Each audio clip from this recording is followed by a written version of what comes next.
Hi, my name is Becca. Welcome back to Raising Them Simply. Here we share all about our secular homeschool as a family of 5. Today we're going to chat about what I wish I would have done differently homeschooling for kindergarten and what we will do differently in the future for our current preschooler.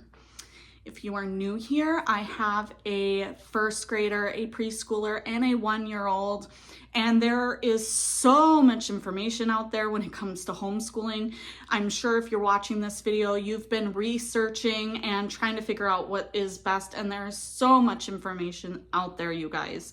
And I'm just hoping that me sharing some of the experiences that we have had in our homeschool, that I would help you as you go through with this homeschooling journey. First of all, I would take a closer look at our state's requirements for homeschooling. I live in Minnesota, and here you do not have to register to homeschool until you are 7. We started kindergarten when my son was 4.5, simply because he whizzed right through all of his preschool stuff and was ready and eager for more. So when my son was ready for kindergarten, I was looking at all the different subjects that we had to do for homeschooling. I was looking at history and art and science and learning to read and math and all the things, the enrichment stuff with classical education, everything. And I felt like I needed to do everything for our homeschool, and that is simply not the case. He was 4.5, so I didn't have to register him yet. And so really, I could have been way more relaxed in our approach to homeschooling.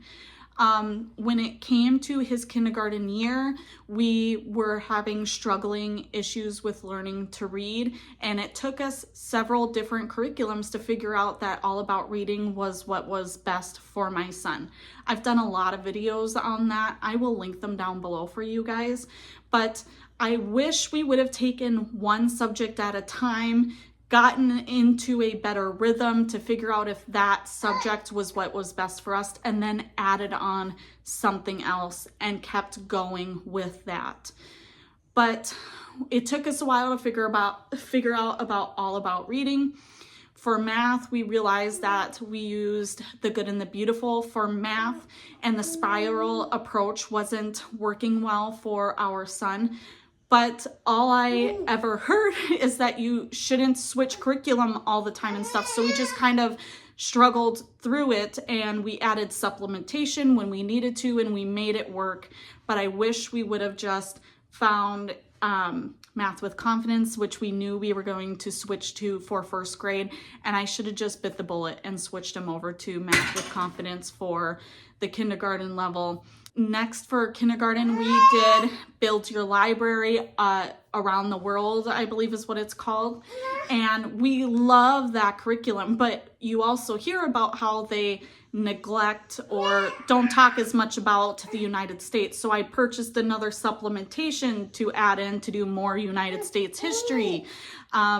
We also didn't want to do a nature study, so I bought a science curriculum that talked about life science, space science, physical science, all of that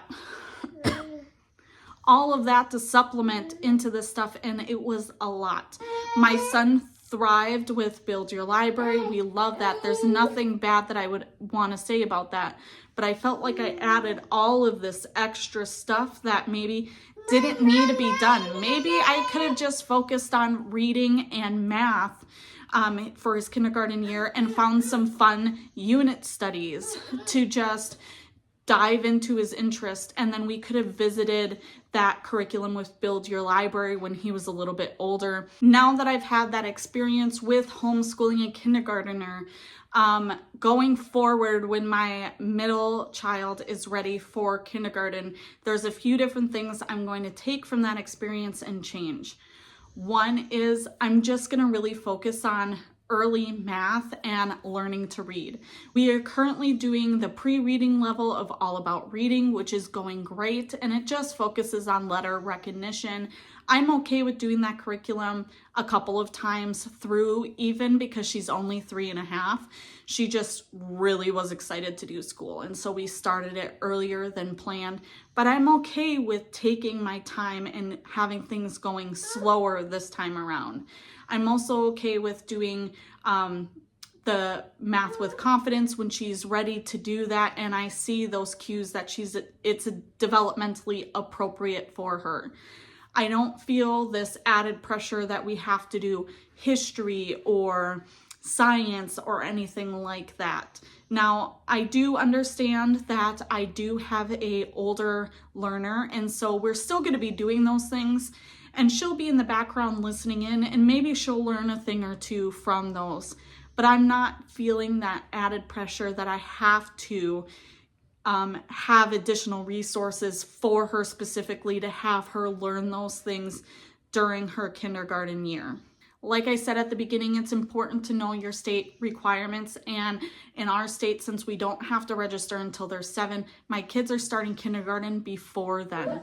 So I am able to have the time to slowly go through things at their pace, but I wish I would have acknowledged that when we were doing kindergarten the first time around with my oldest, and not have felt that unnecessary pressure to do all of the subjects with him. Instead, like I said, I'm really looking forward to this time with my middle child to just do fun unit studies or go on a nature hike, really seek into her interest and really only focus on learning to read and math, because those foundational subjects are what matters most going forward for her to really understand. And then I'm not adding all this unnecessary things onto her plate. I hope all of that made sense, and I hope that it was helpful for you guys. If you have any questions or anything, leave a comment down below, get that conversation started. Give this video a thumbs up if you enjoyed it. It really helps out my channel and lets me know what kind of videos you like to watch. And hit that subscribe button. It is a free way to help support my channel, and I will catch you guys next time. Bye.